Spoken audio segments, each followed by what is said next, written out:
नमस्कार, आप देख रहे हैं खबर उत्तराखंड। मैं हूं आपके साथ तन्वी सक्सेना। रुक करते हैं खबरों का, लेकिन उससे पहले एक नजर डालते हैं इस वक्त की हेडलाइंस पर। सीएम धामी ने किया अतिवृष्टि से प्रभावित इलाकों का निरीक्षण, विभागों को अलर्ट रहने के दिए निर्देश। पंचायत चुनाव में 3,382 नामांकन, निरस्त चुनाव में मैदान में 58,814 प्रत्याशी। त्रिस्तरीय पंचायत चुनाव को लेकर भाजपा ने पार्टी नेताओं को मैदान में उतारा, घोषित किए जिला प्रभारी।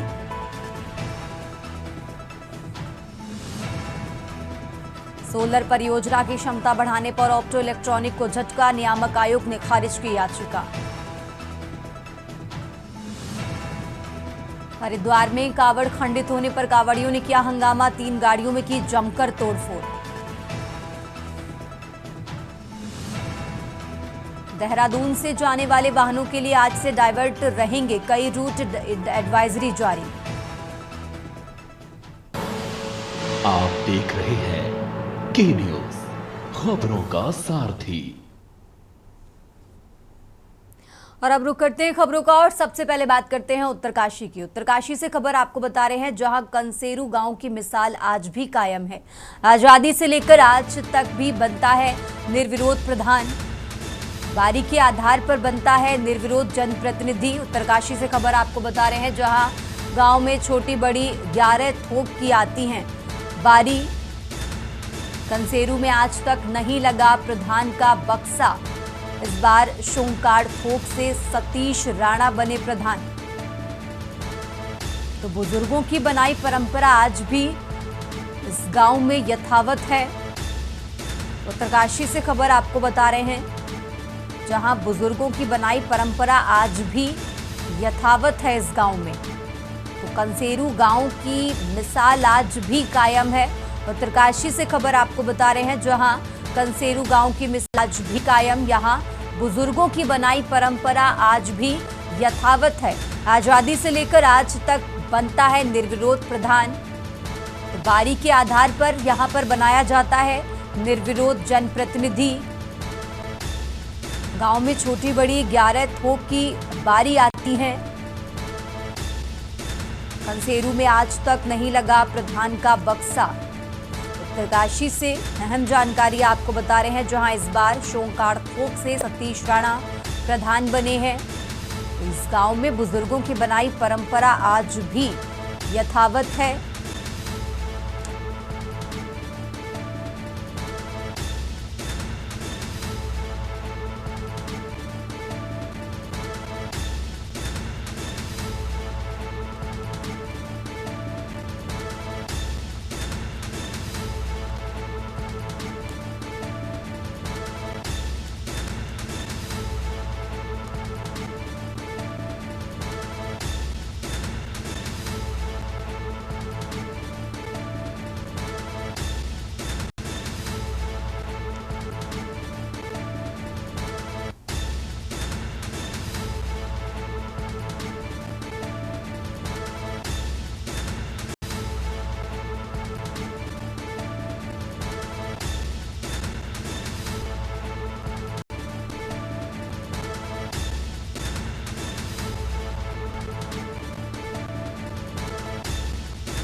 और अब बात कर रहे हैं हरिद्वार की, जहां सीएम पुष्कर सिंह धामी के आदेश पर हरिद्वार पुलिस ने ऑपरेशन कालनेमी चलाकर 13 फर्जी बाबाओं को पकड़ा है। पकड़े गए सभी लोग साधु का वेश धारण कर आमजन को गुमराह कर रहे थे। लंबे समय से इनकी शिकायतें मिल रही थी। नगर कोतवाली क्षेत्र में कार्रवाई के दौरान ये सभी पकड़े गए हैं। एसएसपी प्रेमेंद्र सिंह डोभाल ने बताया कि हरिद्वार की धार्मिक गरिमा से कोई समझौता नहीं होगा। कांवड़ मेले से पहले पुलिस का ये सख्त संदेश है कि फर्जीवाड़ा हरगिज बर्दाश्त नहीं होगा।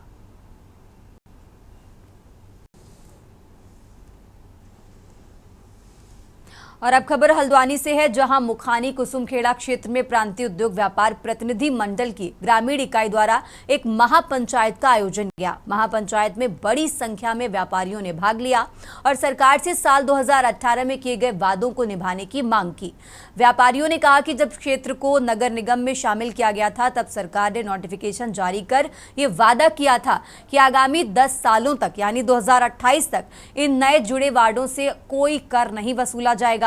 व्यापारियों का कहना है कि नगर निगम अब टैक्स थोप रहा है, जबकि इन क्षेत्रों में ना तो पार्किंग की सुविधा है और ना ही सीसीटीवी कैमरे और ना ही सार्वजनिक शौचालय और ना ही पेयजल या ड्रेनेज सिस्टम जैसी मूलभूत सुविधाएं दी गई हैं। ऐसे में टैक्स वसूलना अन्यायपूर्ण है।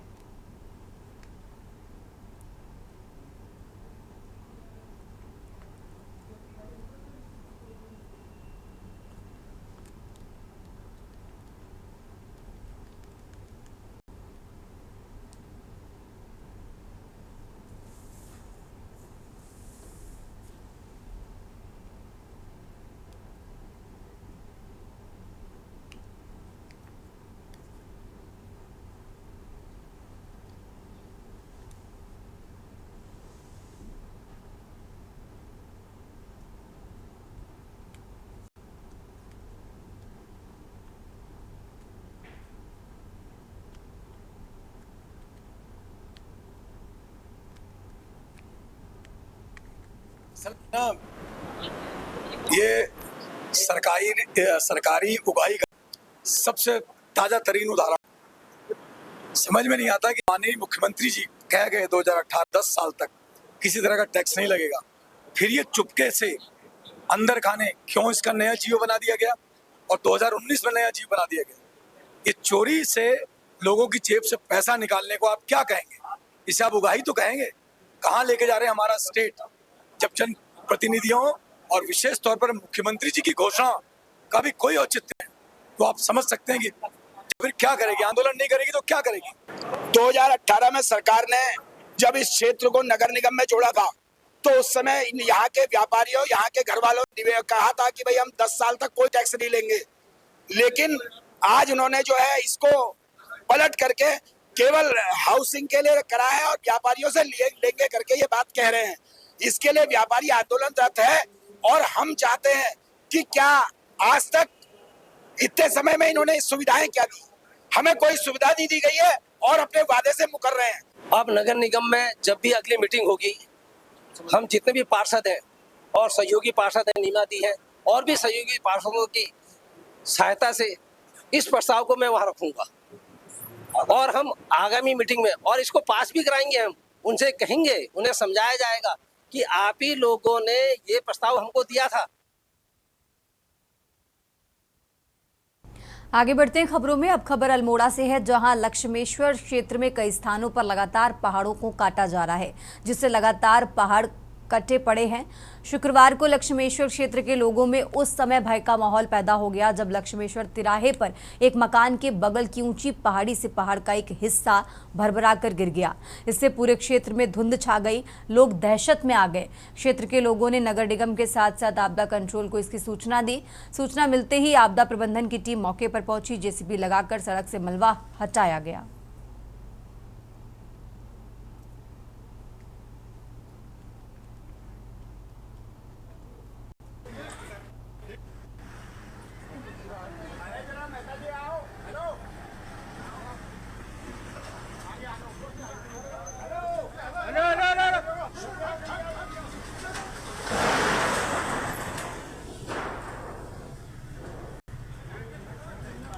एकदम ही आ गया हो।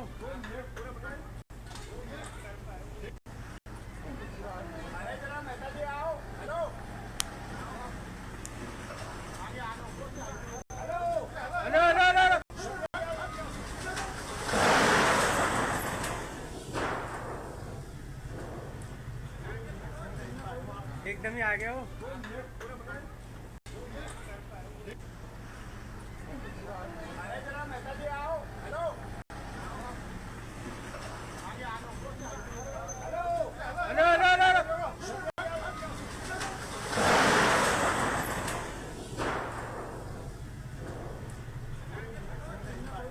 एकदम ही आ गया हो।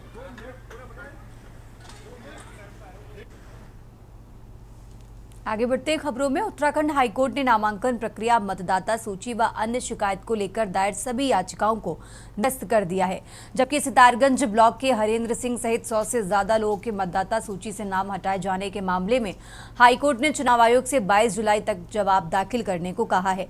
मामले की सुनवाई के कोर्ट ने 22 जुलाई की तारीख तय की है। बता दें कि रामनगर पुछेड़ी गांव की शांति शर्मा, डीडी हाट के नरेंद्र सिंह देपुआ, ओखलकांडा ब्लॉक की बचूली देवी, पनियाली हल्द्वानी की छवि कांडपाल सहित कई प्रत्याशियों ने उच्च न्यायालय में अलग अलग याचिका दायर कर कुछ के नामांकन रद्द होने, किसी प्रत्याशी के शहरी व ग्रामीण मतदाता सूची में नाम दर्ज होने की शिकायत तथा कई याचिकाओं में बड़ी संख्या ग्रामीण मतदाताओं के नाम मतदाता सूची में दर्ज न होने की बात कही थी।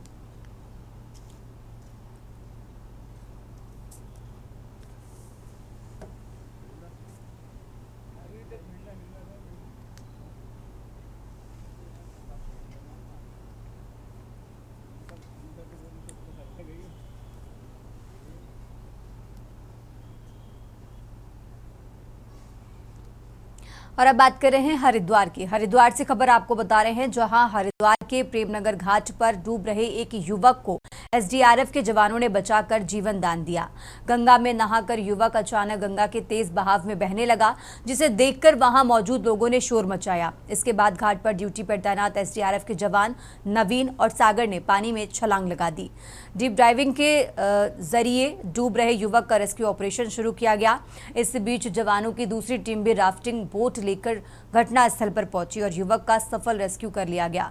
रेस्क्यू किया गया युवक 20 वर्षीय सागर यूपी के बरेली से हरिद्वार आया था। बचाए जाने पर युवक ने जवानों का शुक्रिया अदा किया।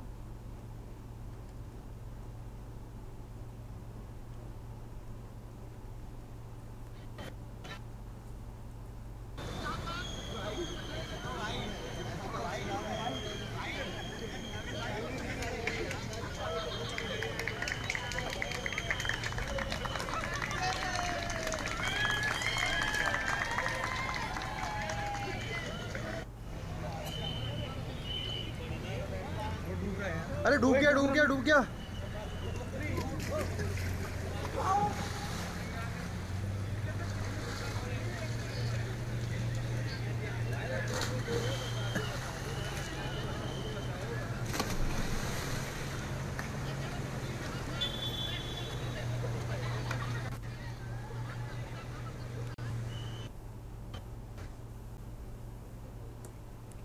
और अब खबर लक्सर से है, जहां लक्सर के निरंजनपुर गांव निवासी पवन सैनी ने हल्का लेखपाल जितेंद्र चौधरी पर भूमि के कुरों की पैमाइश कराने के नाम पर 1 लाख रुपए की रिश्वत मांगने तथा बातचीत के दौरान उसका मोबाइल फोन छीन ले जाने का आरोप लगाया। इस बाबत पवन सैनी ने लक्सर कोतवाली पहुंचकर लेखपाल के खिलाफ पुलिस को तहरीर दी। पवन ने बताया कि पिछले कुछ दिनों से वो अपनी कृषि भूमि की पैमाइश कराने के लिए तहसील के चक्कर लगा रहा था। इस बाबत प्रार्थना पत्र दिया था, लेकिन हल्का लेखपाल ने पैमाइश के नाम पर उससे 5,000 वसूल लिए थे। इसके बाद भी हल्का लेखपाल और उससे करीब 1 लाख की डिमांड कर रहा था। इसी मसले पर और बात करने के लिए तहसील आया कि सैनी का कहना है कि जब उससे लेन देन की बात हो रही थी तब हल्का लेखपाल को संदेह हुआ कि वो उसकी रिकॉर्डिंग कर रहा है। आरोप है कि हल्का लेखपाल उसका फोन छीनकर चला गया। फिलहाल पुलिस इस पूरे मामले की जांच कर रही है।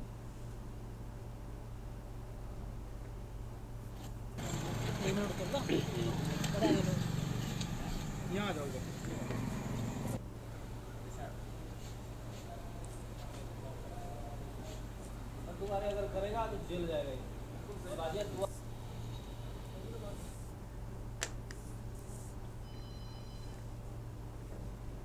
और इसी बीच अब आपको सीधा ले चलते हैं राजधानी लखनऊ, जहां लखनऊ से उत्तर प्रदेश के मुख्यमंत्री क्या कुछ कह रहे हैं, सुनिए। आज के इस विशेष अनुष्ठान कार्यक्रम में उपस्थित उत्तर प्रदेश सरकार में मंत्रिमंडल के मेरे सहयोगी सरदार बलदेव सिंह ओलख जी, विधान परिषद सदस्य सरदार हरि सिंह ढिल्लों जी, अल्पसंख्यक आयोग के सदस्य और इस कार्यक्रम के संयोजक सरदार परविंदर सिंह जी, महासचिव दिल्ली गुरुद्वारा प्रबंध कमेटी सरदार जगदीप सिंह कौलो जी, अध्यक्ष गुरुद्वारा रकाबगंज नई दिल्ली सरदार कुलविंदर सिंह जी, विशेष कार्याधिकारी दिल्ली प्रबंध कमेटी सरदार जसमेन सिंह जी,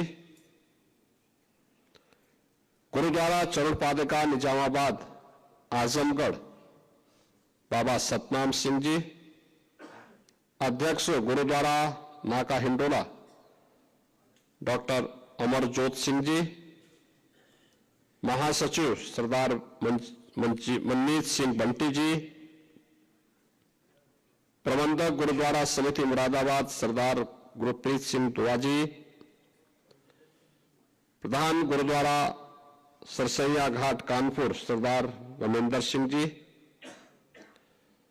संरक्षक गुरुद्वारा प्रबंध समिति रायबरेली सरदार औछावड़ा जी, सरदार डॉक्टर गुरमीत सिंह जी, अध्यक्ष साहिब श्री गुरु गोविंद सिंह सेवा समिति सरदार त्रिलोचन सिंह जी, गोरखपुर से यहां पर पधारे सरदार जगनैन सिंह नीटू जी,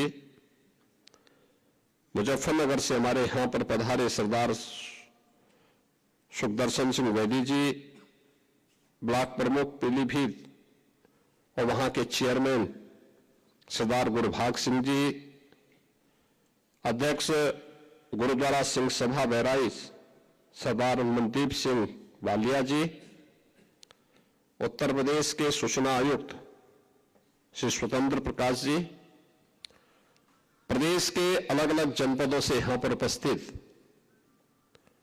हमारे सभी यहां पर उपस्थित बंधुगण, बहनों और भाइयों, मैं सबसे पहले आप सबका मुख्यमंत्री आवास पर उत्तर प्रदेश सरकार और उत्तर प्रदेश वासियों की ओर से हृदय से स्वागत करता हूं, आप सभी का अभिनंदन करता हूं। आपकी ये यात्रा गुरु तेग बहादुर जी महाराज के बलिदान की स्मृति को जीवंत बनाए रखने, आने वाली पीढ़ी को और वर्तमान पीढ़ी के लिए एक नई प्रेरणा है और इसीलिए बलिदान संदेश यात्रा है। पूरे देश के अंदर गुरु तेग बहादुर जी महाराज की 350वीं शहीदी दिवस कार्यक्रम के बारे में एक नया उत्साह, एक नया उमंग है। देश भर में बड़े बड़े आयोजन होने हैं। उत्तर प्रदेश में भी हमारी कमेटी इसके लिए कार्य कर रही है और 350वीं शहीदी दिवस कार्यक्रम का पहला कार्यक्रम आज उत्तर प्रदेश से, उत्तर प्रदेश की राजधानी लखनऊ से दिल्ली के उस ऐतिहासिक गुरुद्वारे के लिए प्रस्थान करने जा रही है, जहां पर सनातन धर्म की रक्षा के लिए गुरु तेग बहादुर जी महाराज ने अपना शहादत दिया था। यानी 350 वर्षों के इस पूरे इतिहास को एक जीवंतता प्रदान कर रहे हैं इस यात्रा के माध्यम से, इन कार्यक्रमों के माध्यम से। कैसा कालखंड रहा होगा जब उस समय औरंगजेब जैसा क्रूर और बर्बर शासक रहा हो और उस समय सनातन धर्म पर हो रहे हमलों को ध्यान में रख करके एक जगह नहीं, हर जगह से अत्याचार के समाचार आते थे। औरंगजेब ने तो एक संदेश ही, एक इस प्रकार का एक उसका उद्देश्य ही था, किसी प्रकार से तिलक और जनेऊ को समाप्त करके सनातन धर्म को हमेशा के लिए समाप्त करो। इस्लामीकरण की जिस बड़ी अभियान को लेकर के आगे बढ़ा था, उसमें सबसे पहले चुनौती उसको किसी ने दी थी? गुरु तेग बहादुर जी महाराज ने दी।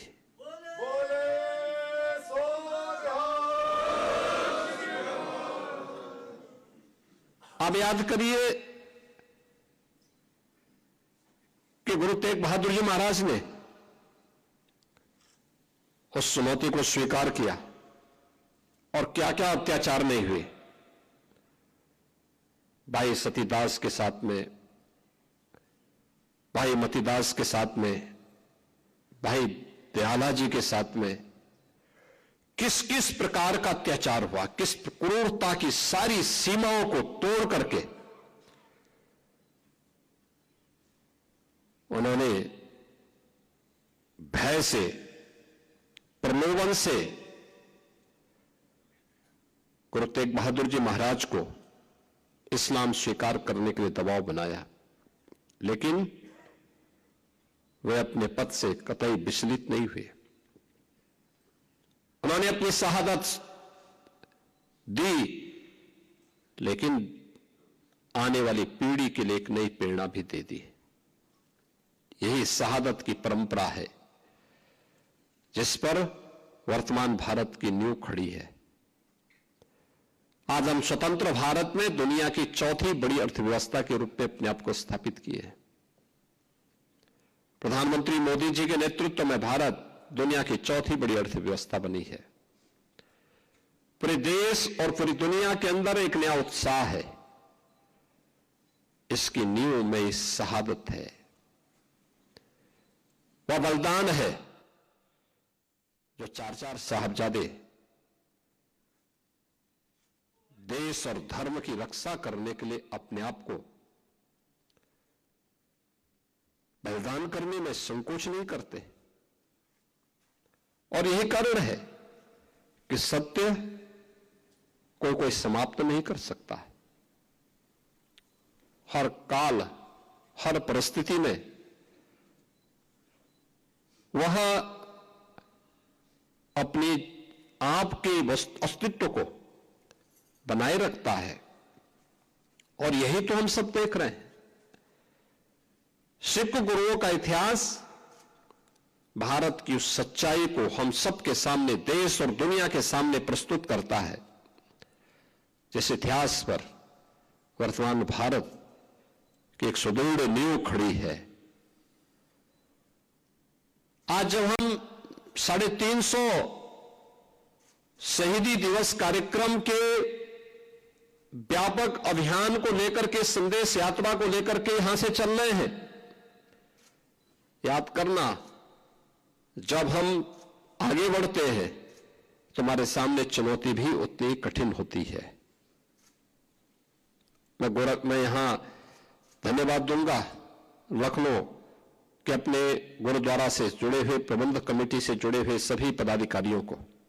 मैंने जब पिछली बार एक कार्यक्रम में नागा हिंडोला में इस बात का उल्लेख किया था कि पीलीभीत और अन्य कुछ स्थानों पर कुछ धर्मांतरण की बातें सामने आई हैं। हम सरकार के स्तर पर तो कार्रवाई कर रहे हैं, आप भी इसमें थोड़ा सजग होइए। और यहां की टीम गई और घर वापसी के बड़े कार्यक्रम को उन्होंने वहां पर आगे बढ़ाया। आपने देखा होगा किस प्रकार की साजिशें हो रही हैं। अभी बलरामपुर में एक बड़ी कार्रवाई को हम लोगों ने आगे बढ़ाया है, आपने देखा होगा, उसने रेट तय किए थे। यानी कैसे धर्मांतरण के कार्यक्रम को आगे बढ़ाना है।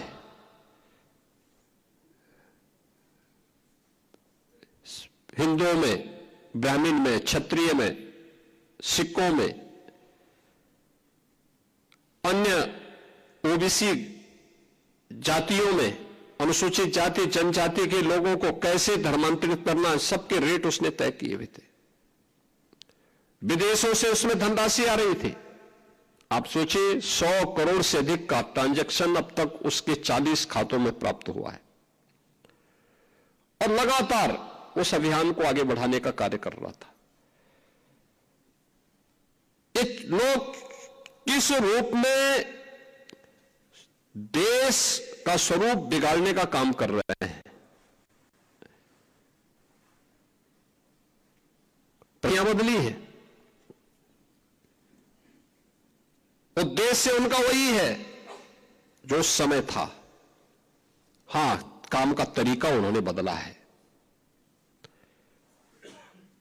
और यह आयोजन हम सबको इस बात के लिए प्रेरणा दे रहा है कि जिस उद्देश्य से सिख गुरुओं ने अपना त्याग और बलिदान दिया था, सिख वीरों ने अपना बलिदान दिया था, अपनी शहादत दी थी, आज वर्तमान पीढ़ी को उस तो साहिब श्री तेग बहादुर संदेश यात्रा कार्यक्रम में शामिल हुए सीएम योगी की तरफ से महत्वपूर्ण बातें कही गई। इस बुलेटिन में फिलहाल इतना ही। आप देखते रहिए के न्यूज इंडिया।